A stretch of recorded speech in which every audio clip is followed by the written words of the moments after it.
queria dar as boas-vindas a você, Luigi, e dizer que a Fundação Índigo ela tem uma missão de trazer sempre temas atuais, temas importantes, para serem discutidos com os nossos filiados e todos aqueles que têm interesse em participar da vida pública brasileira.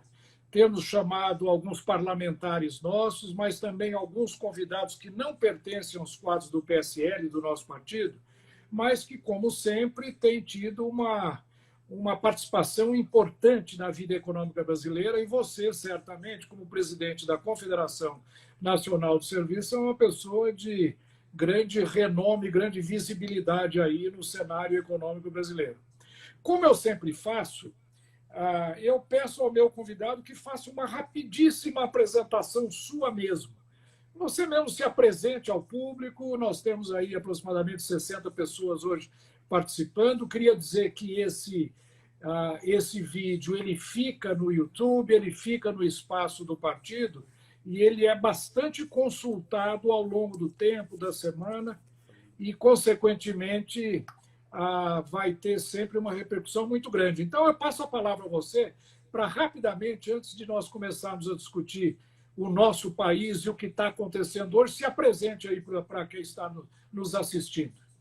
Obrigado, primeiro, obrigado pelo convite, Marcos. É uma honra estar aqui com você nesse diálogo aí do teu, inclusive, do partido. Para mim é muito importante divulgar aquilo que a gente vem fazendo ao longo desses anos todos. Eu sou empresário desde 1967, milito na área de informática desde aquela época e sempre fui empresário de informática. Hoje estou o presidente de honra da Confederação Nacional de Serviço e presidente da Federação de Serviço aqui de São Paulo e do Sindicato das Empresas de Tecnologia, de Processamento de Dados e Serviço de Informática do Estado de São Paulo. E, ao longo da minha vida, sempre participei das atividades associativas, criando entidades de classe, CESP, e outras entidades que vieram antes dos próprios sindicatos do setor de informática. E estamos defendendo os interesses hoje do país, tentando fazer com que o país vá para frente e não vá para trás. Sem dúvida, Luigi, você é um batalhador nessa linha. Então, vamos começar a nossa conversa. E eu pergunto a você, como é que o setor de serviços que você representa, quem sabe em segmentos diferenciados, vem sendo impactado pelo Covid-19, por essa crise? Qual o impacto no emprego e geração de renda que você tem sentido no seu setor? Olha, Marcos, o setor tem um impacto muito forte. Inclusive, é o primeiro a sofrer as crises e o último a entrar a solucionar a crise. Normalmente é assim que acontece. E hoje o nosso setor já perdeu esse ano cerca de 1.200.000 empregos, né, ao longo desse tempo. 1.200.000? Exato. Perdidos durante esse período da pandemia? Já foram perdidos pelo setor de serviços. Então, nós realmente temos um problema seríssimo com relação ao emprego. Isso rapidamente, a primeira coisa que as pessoas fazem é não usar os serviços, inclusive os serviços de utilidade pública, alguns serviços profissionais. Na crise do corona, realmente nos pegou de calças curtas isso. Então, agora nós temos que fazer o mais rápido possível, voltar ao setor, aí na economia, no setor, só que na indústria, como diferente da indústria e das outras atividades, Marcos, quando você não faz determinado serviço, você não pode recuperar os serviços perdidos. Por exemplo, o restaurante, você vai comer, não vai, na volta de usar o restaurante, você não vai poder comer 5 refeições ou 6 refeições cada dia para recuperar aquilo que você perdeu. Então, o restaurante não vai conseguir recuperar esses recursos. Como também o barbeiro, como também as outras atividades e serviços que são profissionais e prestam serviços à comunidade. Esses vocês não vão poder recuperar. A pessoa não vai no cinema 10 vezes só para recuperar aqueles filmes que já perderam, né? E assim por diante. E nem vai cortar 10 vezes cabelo, e nem vai na manicure 10 vezes para recuperar o que não conseguiu fazer no passado. Você pode deixar de comprar um sapato hoje, e quando voltar você precisa comprar 2 ou 3 sapatos, você compra 2, 3 sapatos. mas você não vai cortar 5 vezes o cabelo no mesmo dia. Então, isso realmente é uma diferença em termos de volta à economia formal, a economia que perdeu esses recursos e os empresários que perderam esses recursos. Por isso que uma das coisas que a gente tem feito pressão para o governo, financiar essas atividades para que elas não parem e se mantenham vivas, né? Isso é muito importante, tem que ser acontecido. O último programa que o governo federal fez, eu acho que foi bastante importante, e vamos ver se realmente a gente vai conseguir esse recurso através do Pronamp. Muito bom. Para financiar as pequenas e médias empresas, principalmente. Agora, esse é um problema que nós estamos vivendo, Luigi, é um problema sistêmico, é um problema que toda a economia está vivendo. Eu sei que o governo está lançando uma série de programas, uma série de projetos para atender micro, pequenas empresas de todos os setores, não só prestadores de serviço, mas também da área de industrial, inclusive autônomos, aqueles que trabalham por conta própria e assim por diante. A pergunta que eu faço, inclusive um dos nossos amigos que estão aí nos assistindo perguntam: olha, mas qual é a solução? O que é que a Confederação Nacional de Serviços propõe como medida de fundo, como medida importante para recuperar o setor, principalmente para a geração de empregos? Eu sei que a CNS tem tido uma participação muito grande nesse debate. E eu queria ouvir a sua opinião. Como é que nós fazemos para gerar emprego, pagar bons salários para os trabalhadores brasileiros do setor de serviço, em geral, em todos os outros, e como é que nós podemos superar essa dificuldade hoje? Que medida seria, digamos, a fundamental na visão do setor de serviço? Pois é, o setor de serviço representa 75% do emprego no país. Como ele representa esse volume de emprego, realmente tem que ser, nesse setor tem que ter investimentos. E os setores que podem ser incentivados rapidamente para que volte o emprego são setores da área de serviço especificamente. Um, por exemplo, seria o investimento no turismo, para atrair mais turistas, para atrair mais, não só os turistas brasileiros, mas turistas estrangeiros. Essas atividades poderiam ser implementadas e financiadas e implementadas rapidamente para poder atrair o turista estrangeiro. Apesar de que o corona vai atrasar um pouco essa volta ao turismo normal, mas eu acho que esses investimentos poderiam começar a entrar hoje nesse setor. Outro, por exemplo, aproveitando o problema da saúde... Mas deixa eu só te interromper aí, Luiz, um minutinho. Você falando no setor de turismo, a gente tem lido aí na imprensa que há um temor muito grande na China e, eventualmente, até começando na Europa também, de uma segunda onda do coronavírus. Isso não vai prejudicar a retomada desse setor de serviço, de turismo?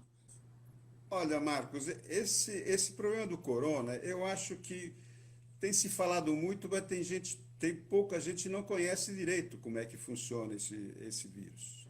Eu tenho acompanhado o desenvolvimento e as críticas que são feitas hoje na própria Europa, na própria Itália, principalmente, sobre o entendimento do que é esse vírus.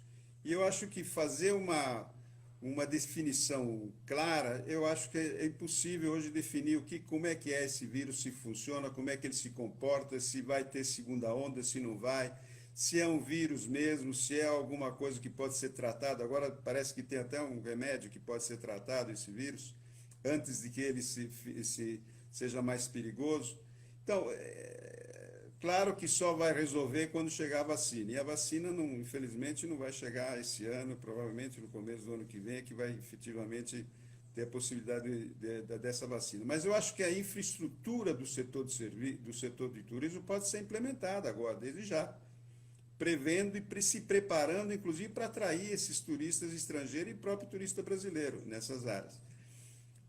A gente, como ficou parado, poderia ser efetivamente melhorado. Por exemplo, nós estamos parados nas escolas, então a infraestrutura para preparar o investimento nas escolas também, financiar a rede pública e a rede privada para as escolas, você melhorar essa atividade. Pode ser investimentos que podem ser feitos já, esperando quando a volta vai chegar às escolas e quando vai voltar o turismo. Não esperar dar o início para do processo para você investir. Você tem que investir antes.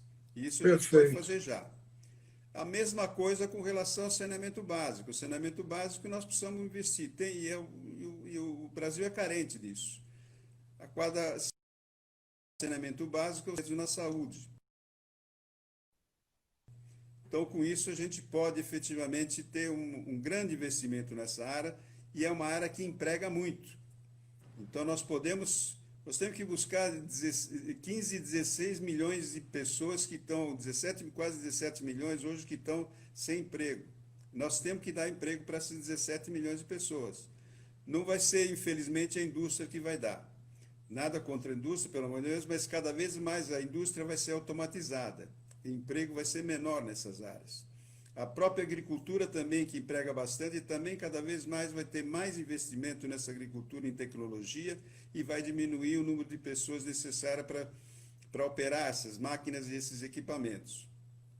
Então, o único setor que efetivamente vai poder empregar e vai poder empregar a curto prazo é o setor de serviço. A construção civil, por exemplo. A construção civil, os investimentos de infraestrutura em algumas áreas de construção que podem ser feitos, inclusive com parceria, evidentemente, com empresas de fora e empresas privadas, já que o Brasil, em termos de recursos, não sei se vai ter suficientemente recursos para investir nessas áreas, já que está gastando bastante dinheiro nesse momento aí e tem que supervisionar uma série de atividades.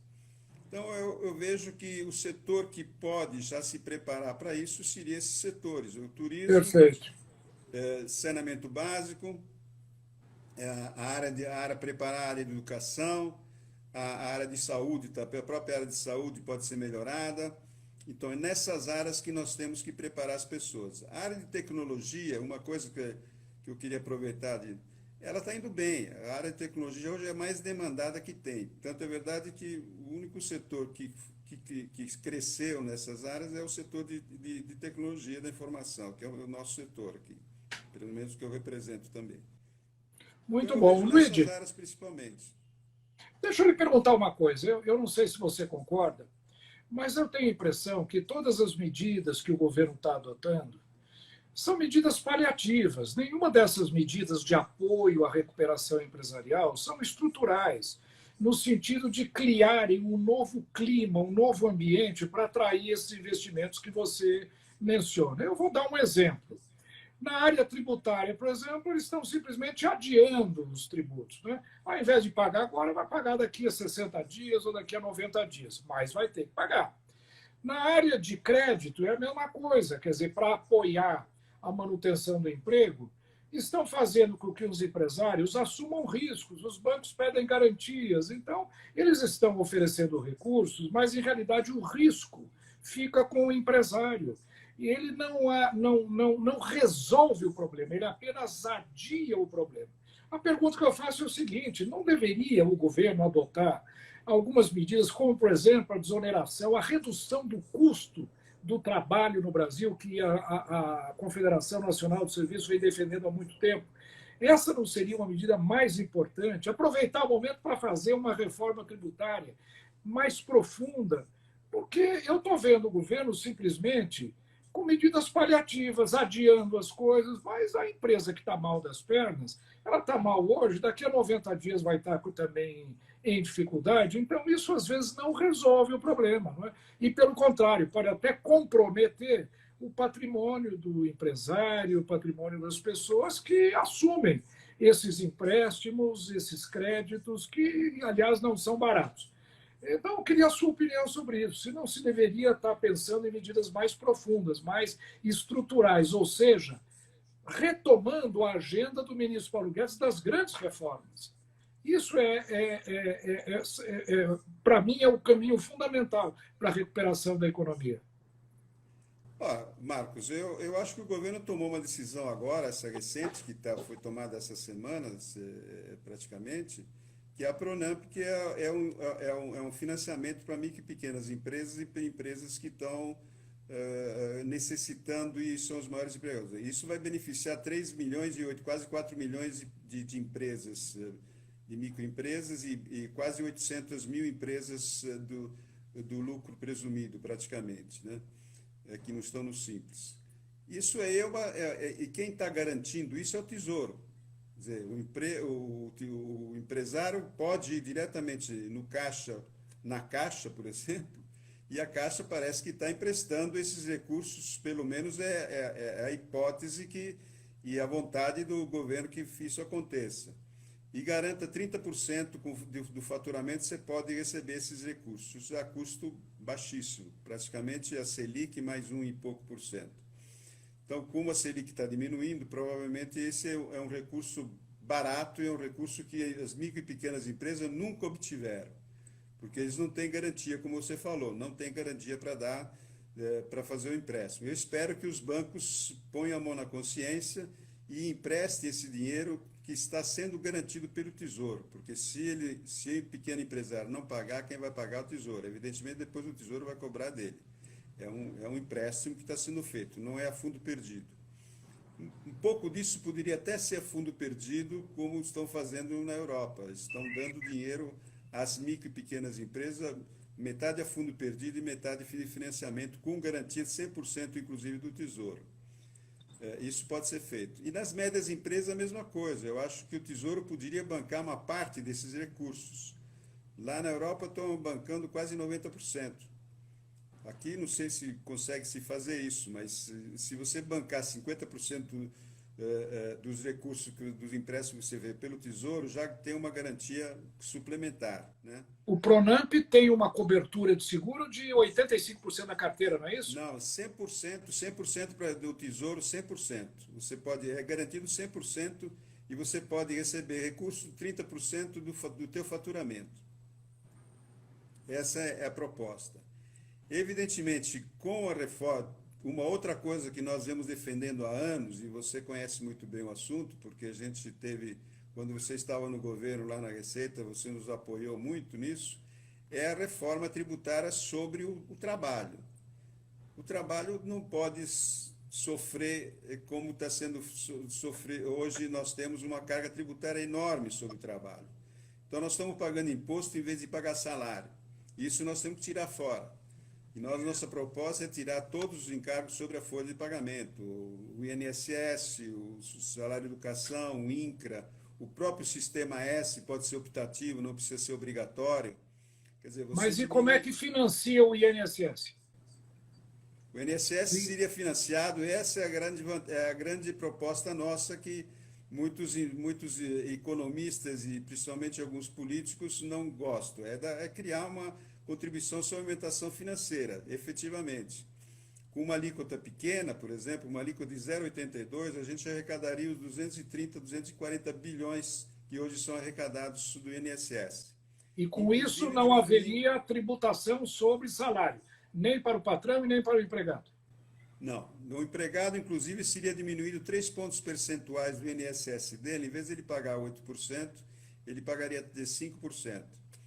Então, com isso, ele também seria beneficiado que quando ele for sacar o dinheiro no banco do seu salário, ele já foi beneficiado com uma diminuição do INSS, ele vai pagar a contribuição sobre alimentação financeira, mas ele fica neutro. Então, 50 milhões de pessoas que, se elitizada, não pagariam essa conta. Quem vai pagar a conta seria toda a sociedade, já que todos aqueles que têm uma conta bancária, e hoje nós conseguimos colocar na conta bancária mais de 20, 30 milhões de pessoas que estavam à deriva, né, que a gente nem sabia que existia como pessoas, né, economicamente falando, você está fazendo com que todos participem desse processo de financiamento da Previdência.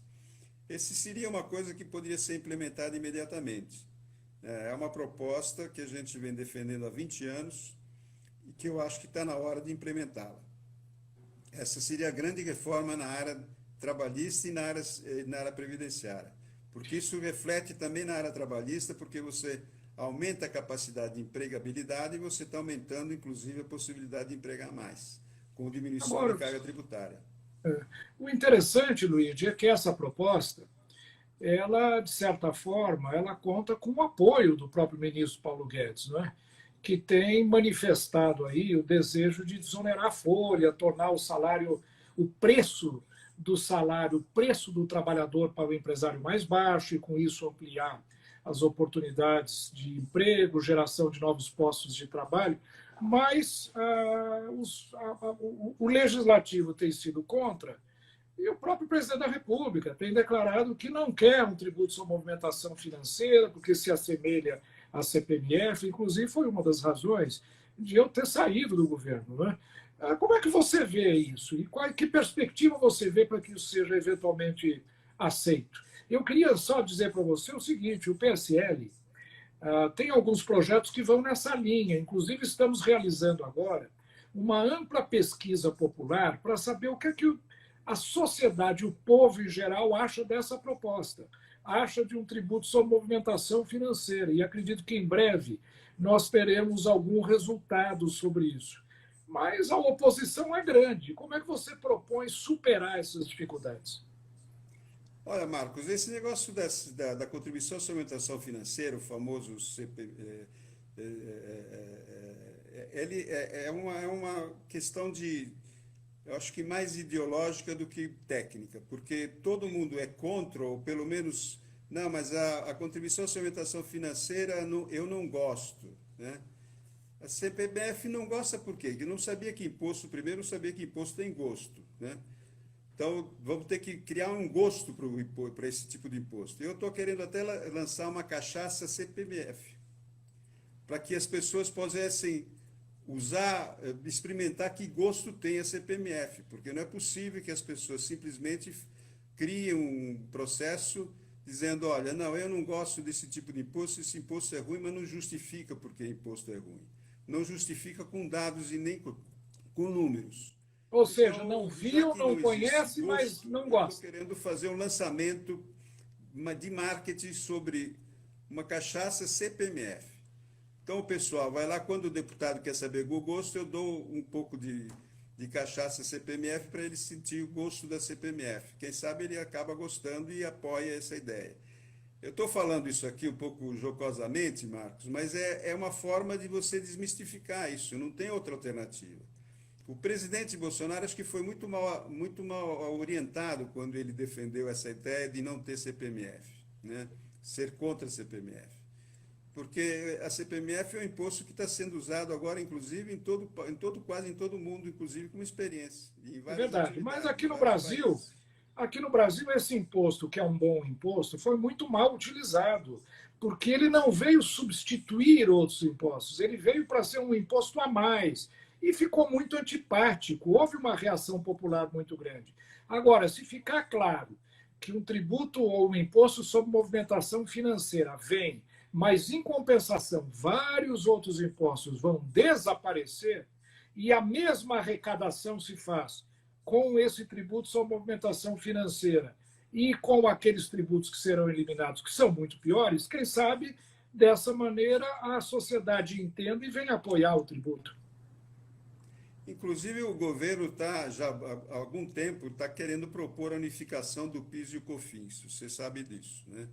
Então, seria uma alternativa para simplificar um pouco o imposto federal, unificando o PIS e o COFINS, né? E se utilizando isso de uma forma não cumulativa, né? Em vez de ser, hoje nós temos o PIS e o COFINS cumulativo e o PIS e o COFINS não cumulativo. Então, seria transformado em tudo não cumulativo.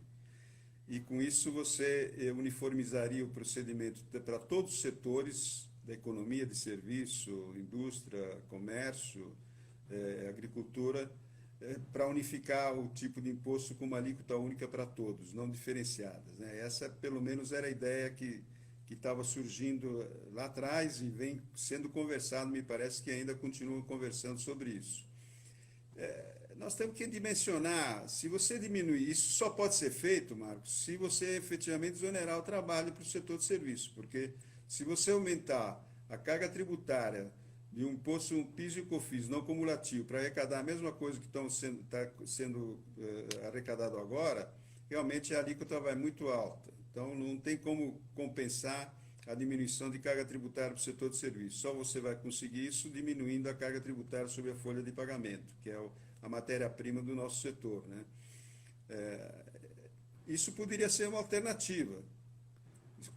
Dosar essa alíquota que vai ser utilizada entre o PIS e o COFINS que querem unificar, e com uma diminuição drástica de eliminar todos os encargos sobre a folha de pagamento.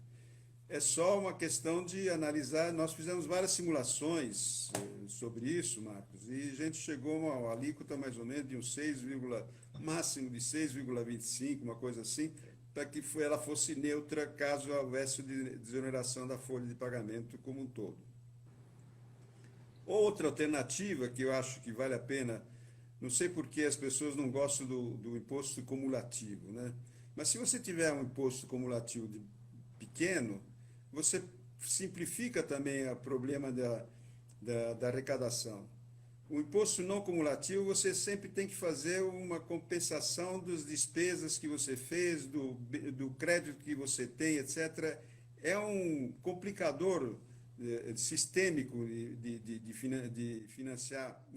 É um tributo muito burocratizado, né? Muito difícil de ser apurado. Se você fizer uma alíquota pequena, por exemplo, quem sabe que uma alíquota pequena de 2% não cumulativo do PIS e COFINS, a gente consegue arrecadar a mesma coisa que arrecadaria com uma alíquota de 11% ou 12% que não cumulativo, né? E com a diminuição da carga tributária sobre folha de pagamento, isso acho que seria uma coisa que a gente deveria pensar, e não ficar só com esquemas, com aquela alternativa de não cumulatividade. Mas o que é não cumulatividade hoje? Cada vez mais a cadeia produtiva, você sabe muito melhor que eu, que é um estudioso disso, a cadeia produtiva das várias cadeias está diminuindo cada vez mais. Então, não são cadeias longas que isso vai acumulando ao longo do processo todo. Por isso que eu acho que uma contribuição sobre alimentação financeira e uma alíquota do imposto federal, vamos chamar assim, com uma alíquota cumulativamente, e não cumulativamente, com uma alíquota pequena, nós consigamos arrecadar a mesma coisa sem aumento de carga tributária e simplificar o sistema. Porque você sabe que quando você compensa créditos, tem sempre aquele que ganha mais em relação ao outro que ganha menos e tem a análise tributária que todo empresário faz e como tentar pagar menos impostos. Com a cumulatividade, não. Com a cumulatividade, ele sabe que vai pagar uns X% do seu faturamento e pronto. Perfeito. Não, eu acho que esse tributo sobre movimentação realmente é um tributo moderno, é um tributo automático, não gera custo, ninguém precisa declarar nada, não vai ter corrupção, não vai ter fiscal entrando na casa de ninguém pedindo livro nenhum. Ao mesmo tempo, vai tornar a contratação de um trabalhador mais barata, né? Porque haveria uma eliminação das contribuições, por exemplo, incidentes sobre folha, que são elevadíssimas no Brasil. Eu acho que há vantagens enormes, né, com relação a esse tributo, que poderia até, eventualmente, no futuro, começar a agregar outros tributos, e ser transformado num imposto único, alguma coisa mais simples. Mas parece que, no Brasil, nós gostamos muito da burocracia, e há muitos interesses envolvidos, né? Muitos interesses que são aqueles que não querem mudar, que já se adaptaram ao atual sistema, ainda que a grande maioria sofra muito, e não quer mudar, e fazem uma oposição muito grande, se resguardando na evasão, na sonegação e, às vezes, até na corrupção tributária. Mas eu acho que esse é um ponto muito importante, Luiz. Eu queria aproveitar, Marcos, você me fez uma pergunta que eu acabei não respondendo. Que mais coisas o governo federal poderia fazer para melhorar o problema dos impostos? Nós temos, o governo federal é devedor de uma série de precatórios, que já foram julgados, já foram definidos na justiça, e isso amonta cerca de 230 bilhões de reais. Por que o programa não pode ser feito agora, nesse momento, que precisa colocar mais recursos no mercado? Os governos municipais, estaduais e federais não pagam essa conta imediatamente. Você diminuiria esses passivos judiciários que existem, esses recursos judiciários seriam pagos imediatamente para o credor disso, e você estaria colocando esse dinheiro no mercado. Isso não é pouco, é 230 bilhões. Falar, mas como é que você vai fazer isso? Bom, eu acho que o governo federal poderia bancar e dar garantias para os estados e municípios pagarem essa conta, como ele fez agora com o auxílio que está fazendo para os estados e municípios, o dinheiro praticamente emprestado a longo prazo. Já em vez de emprestar, você paga as suas dívidas, fala para o Estado e município pagar suas dívidas, com isso diminuiria, Então inclusive... faz a compensação, né? Faz a Compensa. compensação, se Perfeito. tiver algum imposto para pagar, você faz.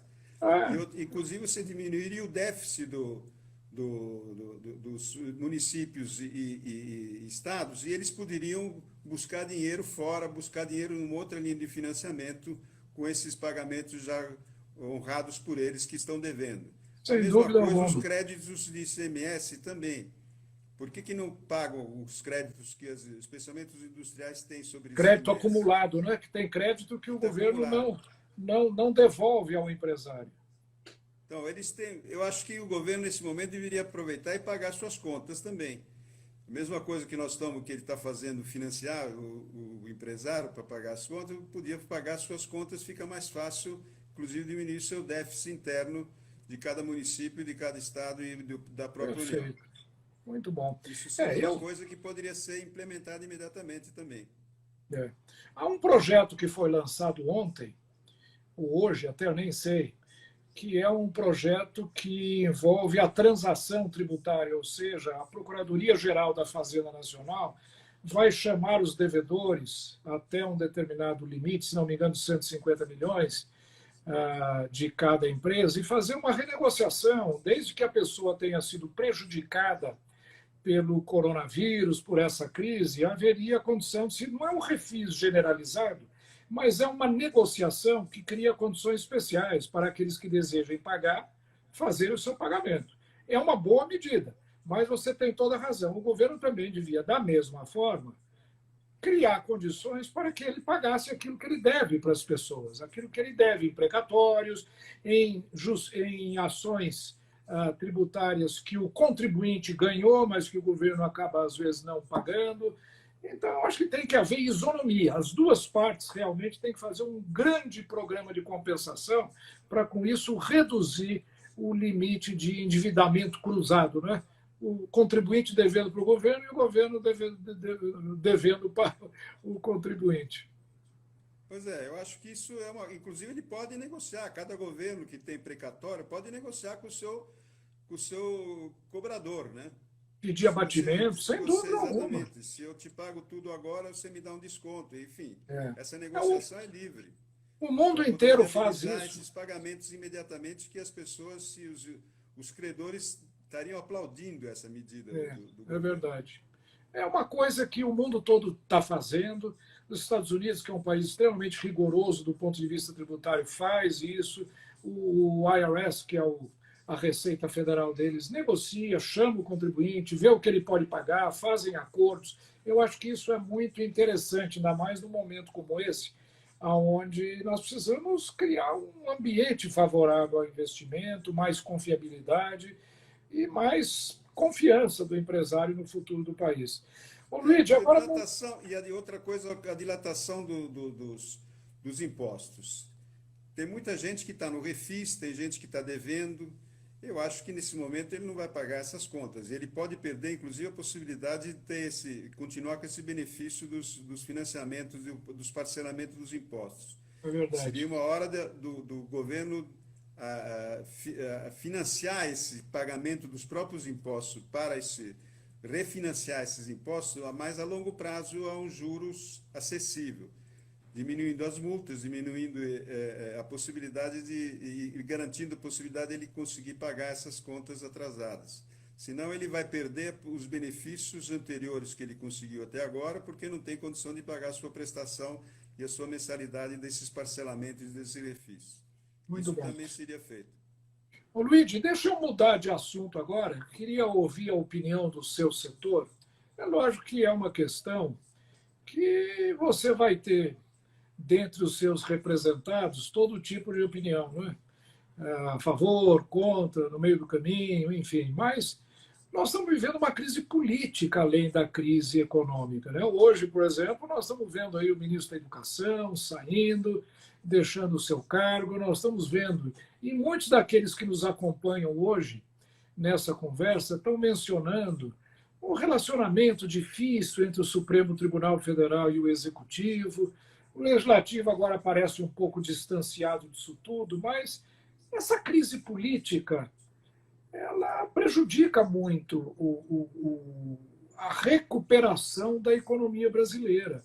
Qual é a sua visão disso? Como é que você vê esta dificuldade entre o presidente Bolsonaro, o seu grupo, a sua equipe e o Supremo Tribunal Federal, que eu vejo cada vez mais assumindo um papel proativo na gestão do país, que eu não sei se é efetivamente a função do STF. Mas qual é a opinião do seu setor? E seu setor não, porque não dá para você falar por todos, mas a sua opinião pessoal sobre isso? Marcos, eu acho que uma das coisas que você falou, vamos começar pelo último, o Supremo. Eu acho que o Supremo hoje está praticamente interferindo em todas as atividades, não só políticas, econômicas, até comportamental das pessoas. Então, eu acho que daqui a pouco eu acho melhor o Supremo fazer um protocolo de comportamento humano das pessoas, como elas têm que se comportar ao longo da vida para poder viabilizá-las e para que elas não sejam penalizadas com ações de interpretação pelo Supremo.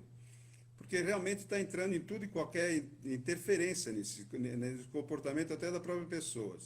Claro que o objetivo do Supremo é ter um comportamento com relação à defesa da Constituição, e esse é a principal.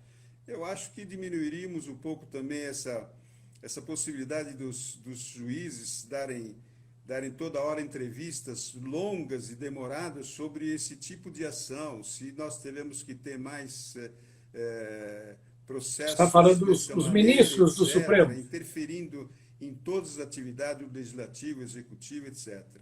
Eu acho que tem que ser respeitado, é um poder importantíssimo, é um poder moderador, é um poder que tem que julgar os atos de cada pessoa, de cada empresa, de cada cidadão brasileiro, mas dentro de um comportamento em defesa da Constituição. Eu acho que isso é o principal fator do Supremo. Agora, interferir em comportamentos até em todos os setores, é ambiente, é com relação à moralidade, com relação a tipo de ação que a pessoa pode fazer, se pode levantar a voz ou não pode, se pode xingar ou não pode xingar. Esse tipo de comportamento, interferência do Supremo, eu acho que é um pouco interferir demais num processo de vida normal de uma pessoa. Eu acho que todo mundo, claro que as pessoas têm que se comportar sem ferir as outras pessoas. Enquanto você não agride uma outra pessoa, você pode se comportar dentro das suas limitações. Agora, definir normas, definir comportamento humano, ético, etc., eu acho que não é função do Supremo. O Supremo é garantir que a Constituição seja praticada por todos e em defesa de todos. E a justiça tem que ser para todas as pessoas, sejam eles políticos, empresários, pessoas físicas, pessoas jurídicas, qualquer um. Tem que todos respeitarem as leis e respeitarem principalmente a Constituição. Mas só que hoje o Supremo, meu modo de ver, como leigo nessa área, ele está interferindo um pouco dentro de outros, não só nos outros poderes, mas principalmente no comportamento humano das pessoas, né? E eu não sei se ele tem os fóruns privilegiados, acho que acabaram também, porque agora estão interferindo diretamente na pessoa que precisa estar na rua, né? Que faz demonstração na rua. Pode ser questionado isso. Eu vejo isso um pouco complicado. Com relação à parte política, o governo, evidentemente, sozinho ele não pode governar. Ele tem que governar com partidos. E tem que governar com os partidos que estão aí, não tem outra alternativa. Essa é uma outra pergunta que eu ia lhe fazer. Nós estamos vendo hoje o presidente Bolsonaro fazendo acordos com partidos políticos, né, distribuindo o poder entre vários partidos, e que é uma coisa que ele, durante a campanha, disse que não faria, que iria simplesmente contratar técnicos independentemente de filiação partidária. Ele montou uma boa equipe ministerial, mas muito mais baseada em bancadas de interesse. Então, a bancada agrícola deu o ministro da Agricultura, a bancada, digamos, da infraestrutura e tudo mais ofereceu ali um ministro para lidar com isso, conhecedor técnico do assunto, a mesma coisa na área de saúde e assim por diante. Agora, ele está hoje praticando a política que ele criticou muito e que, em realidade, foi praticada por outros presidentes com péssimos resultados.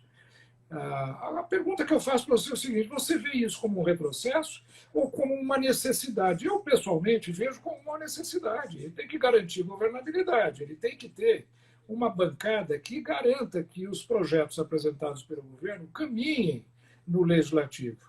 E da forma como a coisa vinha acontecendo, sem dizer a culpa é de A, de B ou de C, é o fato que esta base de apoio congressual não estava existindo para apoiar esse governo. Tanto que a maior parte das medidas provisórias que o governo mandou para o Congresso não foi aprovada. O que é uma dificuldade muito grande, né, na governabilidade do país. Você vê da mesma maneira? Você acha que agora, quem sabe, as reformas estruturais, com essa base mais sólida, poderão caminhar no Congresso Nacional de forma mais ágil, mais dinâmica? Olha, como falei, o governo sozinho não vai poder governar. Nós somos, apesar do presidencialismo, você precisa aprovar as leis no Congresso. E se você tiver um Congresso hostil, realmente ele fica difícil de aprovar qualquer lei, qualquer progresso que nós temos. Inclusive a reforma tributária, se não for conversada com o Congresso, não pode prosperar. Evidentemente, tem que discutir. O que o Congresso não pode fazer é dizer isso pode ser discutido, isso não pode ser discutido. Então, isso não. Tem que ser discutido todas as propostas que forem colocadas na mesa. Eu espero que isso aconteça sempre, né? Agora, realmente precisa de apoio. Esse negócio de toma lá da cá, desde que não seja um processo simplesmente político, dizendo, você quer uma participação no governo, quer um cargo, quer um ministério, etc., para me dar um apoio político, isso é uma coisa. Agora, não é em função de que eu te libero um ministério, te libero um cargo para você colocar o dinheiro, usar o dinheiro do cargo, usar o dinheiro indevidamente, ou usar através, como era feito antigamente, com relação a falcatruas, isso acho que o presidente não deve permitir. Espero que isso não aconteça. Quer dizer, o cargo você pode negociar como um apoio político, com qualquer coisa, nesse momento. Agora, trocar isso por recursos, Não tem e outra dúvida. coisa, isso eu acredito que o presidente não vai deixar isso acontecer. Não, e Isso, aliás, ao nesse contrário, ele aspecto, tem eu tenho dito, plena certeza que isso não vai acontecer. o presidente Agora, Bolsonaro tem negociar dito. com partidos essa possibilidade de participar do governo e dar ideias, dar propostas, fazer propostas, etc., são válidas, né? Não tem dúvida, eu acho que. As coligações são feitas no mundo inteiro, então tem que ser feita essa coligação para poder governar, a menos que haja um partido soberano que possa governar, e coisa que nós não temos aqui, então temos que governar com aquilo que existe, com os partidos que existem. Eu acho que tem muita gente que pode dar boas ideias, inclusive ao governo. Não precisa efetivamente ter só pessoas que vão lá simplesmente para ter o cargo e não dá trabalho e não dá boas ideias. Eu acho que existem pessoas que possam fazer isso. Agora, em troca de outras coisas, aí eu acredito que o presidente não vai aceitar esse tipo de compromisso. Não, ele tem dito que não. E, aliás, se nós somos obrigados a reconhecer. Esse governo já tem 1 ano e 6 meses praticamente, e não houve nenhum caso visível, pelo menos, de mal feito, de corrupção. Está sendo um governo sério, um governo que às vezes pode não mostrar tanta realização quanto se desejaria, mas um governo que não pode ser atacado do ponto de vista ético na administração. Logicamente, existem aí todo tipo de conflito com relação a parentes, com relação a pessoas, mas não são problemas oriundos do governo, que realmente tem sido bastante correto. Uma outra pergunta que eu queria fazer para você, Luiz. Eu sei que você sempre participou muito, e o setor de serviço é muito importante, na questão de acordos internacionais para facilitar transações de serviços, compra e venda de prestação de serviços entre vários países. E o Brasil caminhou num acordo com a União Europeia, que a questão de uns 8 ou 10 meses atrás causou muito impacto, foi um grande passo que o governo deu. Mas eu vejo agora um retrocesso novamente nisso. Né? Quer dizer, o Brasil está caminhando na contramão de tudo que o mundo está fazendo. Existe hoje uma má vontade contra esse governo no mundo todo. O noticiário não está sendo favorável ao país. Como é que você está vendo isso? Você acha que é justa esta visão que o mundo está tendo de que o Brasil está descontrolado, que o coronavírus está completamente fora do controle? Porque eu acho, pelo contrário, nós conseguimos achatar a curva. O Brasil hoje tem, comparativamente a vários países europeus, uma situação muito mais favorável do que eles tiveram alguns meses atrás. Como é que você vê isso? Que dificuldade você vê no encaminhamento desse relacionamento internacional, que é muito importante para o setor de serviços? Olha, o que falta para o governo é um pouco de comunicação. A comunicação do governo realmente ela é fraquíssima, tanto nacional como internacional. Nós não conseguimos, o governo não tem conseguido levar as informações precisas para o exterior, inclusive. O presidente sempre diz, falam a verdade, mas não só a mídia tem que falar a verdade. Eu acho que também o governo tem que fazer um processo de informativo para o resto do mundo. Eu tenho visto alguns jornalistas, inclusive, eu sigo muito o movimento europeu, francês e italiano, e eu vejo entrevistas de jornalistas italianos que estão cobrindo aqui no Brasil, falando coisas horríveis. Ontem eu vi uma que disse que falou aqui no Brasil, perguntou, mas é verdade, como é que vocês fazem aí que vocês não têm comida e nem água aí no Brasil? Como é que vocês estão conseguindo reverter esse processo da coronavírus? Quer dizer, e dizendo que efetivamente a pobreza, que não se come direito, não se bebe Acho que ela direito, etc. confundiu Venezuela com o Brasil.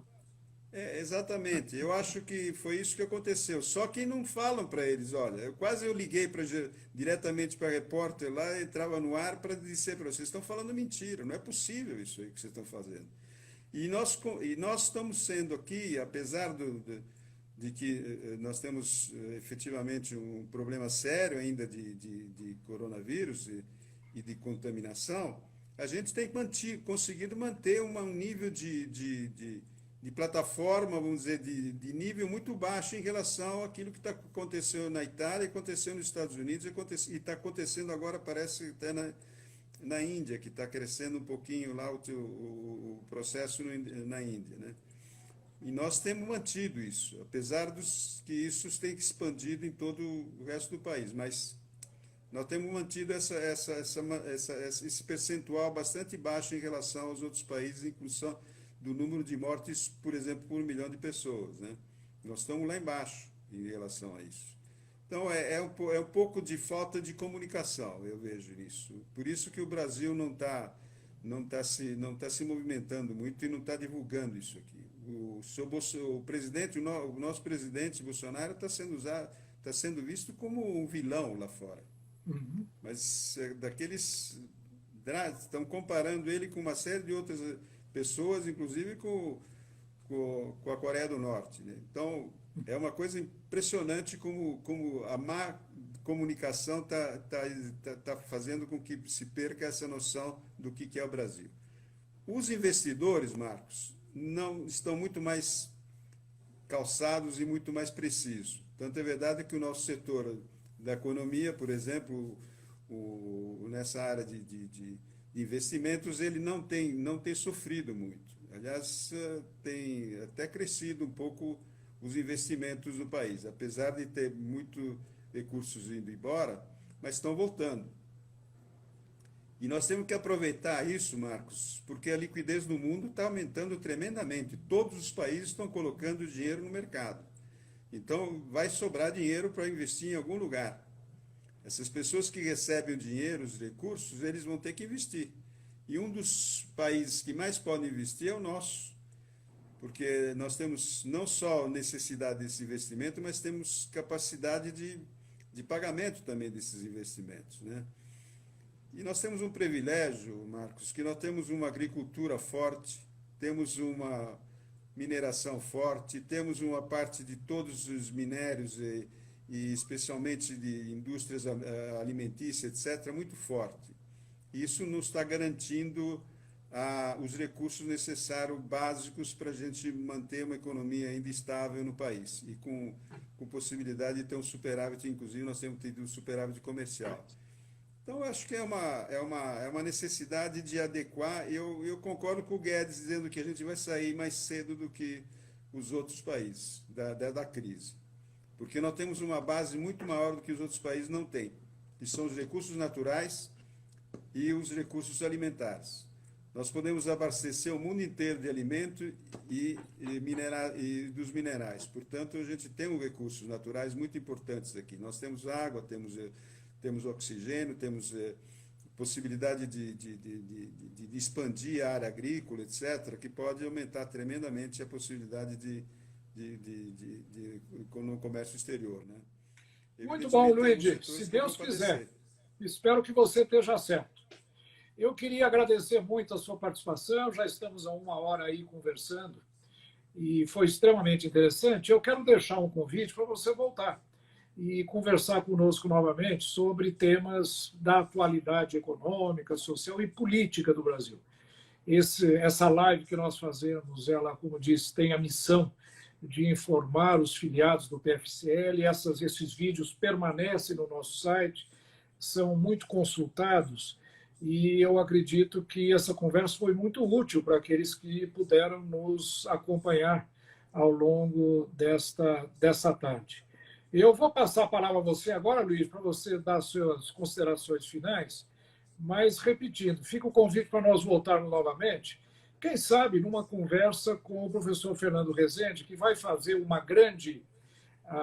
webinar divulgando os resultados de uma pesquisa, um trabalho, em realidade, que ele elaborou juntamente com a Fundação Indigo para avaliar, né, as medidas de recuperação que o governo está fazendo, os perigos, as dificuldades que nós vamos enfrentar. E isso é um tema que vai interessar a todos, aos militantes, aos nossos candidatos, às nossas bancadas de deputados, vereadores e senadores. Então, fica o convite para você voltar naquela conversa que deve ocorrer agora aí ao longo do mês de julho, quem sabe no começo do próximo mês. Mas eu passo a palavra para você aí se despedir, e não sem antes agradecer muito a sua participação aqui conosco hoje. Marcos, eu que agradeço a gentileza de ter essa oportunidade para mostrar o que é o setor de serviço no país, defendendo algumas teses, algumas ideias que a gente tem ao longo desses anos todos de vivência empresarial, e poder contribuir cada vez mais com o país, no desenvolvimento do país. Esse é o nosso objetivo. A gente não temos partido político, o único partido político que a gente tem é a defesa da economia brasileira e do desenvolvimento do país, e principalmente a empregabilidade, que nós temos que buscar um emprego para 18 milhões de pessoas, 17 milhões de pessoas, urgentemente para isso. Te agradeço muito essa oportunidade para que possamos colocar na mesa algumas ideias que às vezes são um pouco polêmicas demais, mas tem que ser discutidas. Muito obrigado pela oportunidade.